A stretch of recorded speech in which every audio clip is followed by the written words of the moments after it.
नमस्कार दोस्तों, मैं बहुत बहुत स्वागत करता हूं आप सभी का इंडिया के पहले all in one banking, finance और इंश्योरेंस से related YouTube channel everyday banking में, जहां पे आपको अलग अलग बैंकों के प्रोडक्ट्स और उनकी सर्विसेज के बारे में प्रॉपर रूप से जानकारी दी जाती है। और दोस्तों, आज हम काफ़ी एक महत्वपूर्ण विषय पे बात करने वाले हैं जिसकी ज़रूरत आज लगभग हम में से सभी लोग को है। और जब से लॉकडाउन हुआ था, जब से कोरोना के कारण बहुत सारे लोगों की नौकरियाँ चली गई, बहुत सारे लोगों के जॉब्स चले गए, ऐसे में बहुत सारे लोग जिनको कुछ इमरजेंसी कंडीशंस में ज़रूरत होती है पर्सनल लोन, मतलब कि जिसको हिंदी में हम लोग बोल सकते हैं व्यक्तिगत ऋण। दोस्तों, पर्सनल लोन बेसिकली एक ऐसा लोन होता है जिसमें आपको कैश की ज़रूरत होती है और आपका कोई एक फिक्स कारण नहीं होता है जिसको आप बैंक में बता सकें। उदाहरण के तौर पे अगर आपको गाड़ी लेने के लिए लोन चाहिए होता है तो वो व्हीकल लोन होता है। अगर आपको घर बनाने के लिए या फिर ज़मीन लेने के लिए अगर आपको पैसों की ज़रूरत होती है तो उसके लिए होम लोन लेना होता है। अगर आपको एजुकेशन हायर स्टडीज़ करने हैं कॉलेज में, उसके फीस के लिए अगर आपके पास पैसे नहीं हैं तो आप एजुकेशन लोन ले सकते हैं। लेकिन दोस्तों, यहाँ पे पर्सनल लोन जो है काफ़ी यूनिक और थोड़ा एक अलग कैटेगरी का लोन होता है जिसको लेने में काफ़ी सारी मुश्किलों का सामना करना पड़ता है। क्योंकि अगर आप 4 व्हीलर के लिए या फिर 2 व्हीलर के लिए लोन के लिए अप्लाई करते हैं किसी भी बैंक में, तो आपको वहाँ बोला जाता है कि आप जिस एजेंसी से या फिर जिस कंपनी से आप बाइक या फिर कार लेना चाह रहे हैं, आपको वहाँ से कोटेशन बनवाकर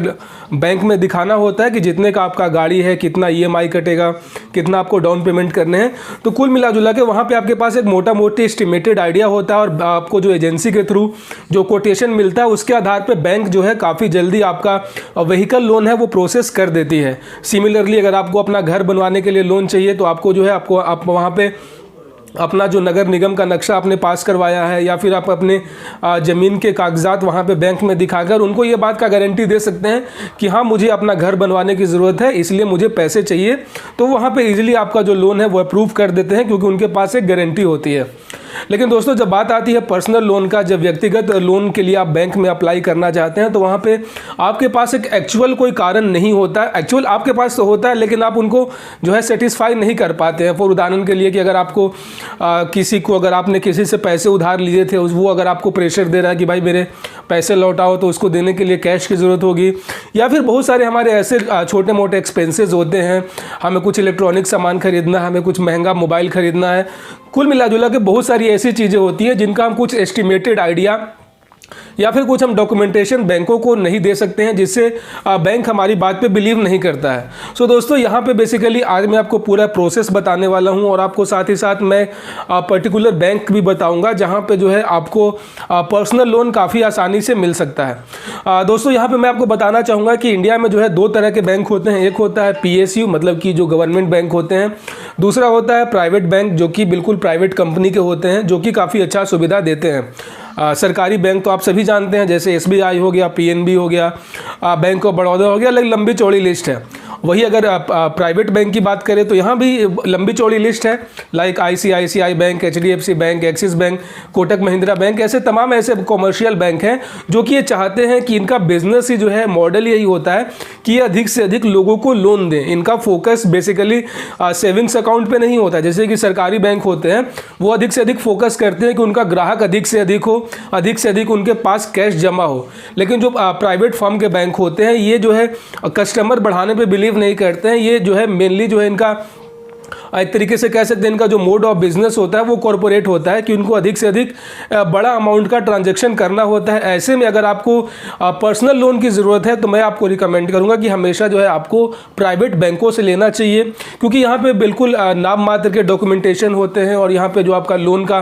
प्रोसेसिंग है वो काफ़ी फास्ट होता है। चूँकि उनको जो भी बैंक के स्टाफ्स होते हैं उनको ऊपर से प्रेशर भी होता है कि टारगेट पूरा करना है, आपको अधिक से अधिक लोन देना है, क्योंकि बैंकों की जो मेन कमाई होती है वो लोन का जो उनको इंस्टॉलमेंट आते हैं, जो EMI आते हैं, उन्हीं पे बेस्ड होता है। कोई भी बैंक जो है ये केवल सेविंग्स अकाउंट से या फिर करेंट अकाउंट से उनकी कोई कमाई नहीं होती है, वो सिर्फ एक जरिया होता है अपना ग्राहक बनाने का। ऐसे में दोस्तों, अगर आपको व्यक्तिगत लोन या मतलब पर्सनल लोन की ज़रूरत है,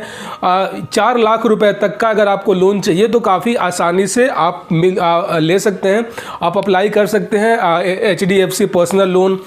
एक्सिस बैंक का पर्सनल लोन, ये सब कुछ यहाँ पे काफ़ी फेमस क्राइटेरियाज हैं जो कि काफ़ी ज़्यादा ग्राहकों को वो अट्रैक्ट करते हैं। वो तो चाहते हैं कि हमारे पास अधिक से अधिक लोग आएँ।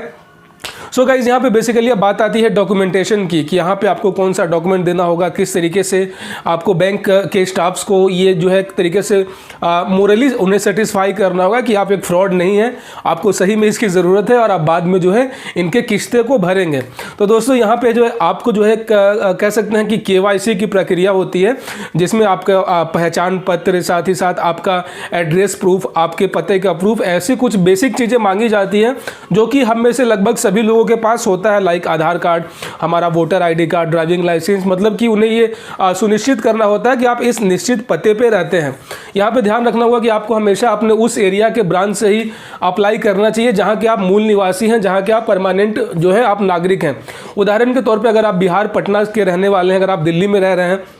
और अगर आपकी कुछ नौकरी छूट गई है, आपको अर्जेंट पैसों की ज़रूरत है, तो आप अगर दिल्ली के किसी ब्रांच में जाएंगे तो वो सीधे जो है आपको मना कर देंगे, क्योंकि आप वहाँ के निवासी नहीं हैं और ना ही आप कुछ प्रूफ कर पाएंगे कि वहाँ पे आपका कुछ लोकल एड्रेस है या फिर लोकल कुछ रेफरेंस वगैरह भी है, जिससे आने वाले समय में अगर बैंक को कुछ ऐसा दिक्कत होता है कि आपसे कॉन्टैक्ट कर सकें या फिर वसूली के लिए जो है उन्हें कोई ऐसा रेफरेंस नहीं मिल पाता है। इसीलिए हमेशा कोई भी लोन हो, मैं बेसिकली पर्सनल लोन के बारे में बात कर रहा हूँ, आपको हमेशा जहाँ के आप प्रॉपर हैं, जहाँ पे आपका एड्रेस प्रूफ है, जहाँ के लोग आसपास आपको लोग जानते होंगे, जहाँ पे आपका अधिक से अधिक नेबरहुड होगा, जहाँ पे आपको अधिक से अधिक रेफरेंस के लोग आपको जानेंगे, तो वहाँ पे आपको इजी होता है। और ये बैंकों का रूल भी है कि जो भी लोन सेक्शन होते हैं वो आपके होम डिस्ट्रिक्ट से ही होते हैं, मतलब आपका जो लोकल एरिया होता है, आपके वही जो आपका सबसे नज़दीकी ब्रांच होता है, आप वहीं से अप्लाई करेंगे तो आपका जो प्रोसेसिंग है वो ज़्यादा फास्ट होता है। ऐसे में दोस्तों अगर आप वाकई में अगर आपको इस पर्सनल लोन की ज़रूरत है तो मैं आपको रिकमेंड करूँगा दो बैंक का, एक है HDFC का पर्सनल लोन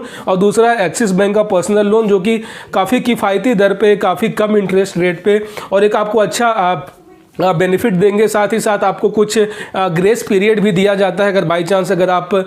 तय समय पे अगर आप किस्त नहीं चुका पाते हैं। तो कुल मिला जुला के इनकी जो सर्विस है वो काफ़ी फास्ट है, इफ़िशियंट है, कस्टमर फ्रेंडली है। जाहिर सी बात है प्राइवेट में तो ग्राहक को भगवान माना जाता है, तो बेसिकली आपको इन्हीं को जाना चाहिए, क्योंकि अगर आप प्राइवेट बैंक में जाते हैं पर्सनल लोन के लिए तो 90% चांसेस यही होते हैं कि आपको मना कर दिया जाता है और आपको वहाँ से टाटा बाय बाय कर दिया जाता है। दोस्तों अगर इससे संबंधित अगर आपको किसी तरीके का कोई और जानकारी चाहिए या फिर अगर आपको लोन से संबंधित कुछ अलग अलग लोन के संबंधित आपको कुछ और दिक्कत है तो कमेंट बॉक्स खुला हुआ है, आप लोग कमेंट करें, मुझे बहुत खुशी होगी आप सभी के सवालों का जवाब देने में। सो दोस्तों दीजिए मुझे इजाज़त, मिलते हैं फिर किसी और नए वीडियो में किसी और बैंकिंग और फाइनेंस से रिलेटेड टॉपिक पे। तब तक अपना बहुत सारा ख्याल रखें और keep banking with everyday banking. जय हिंद, जय भारत।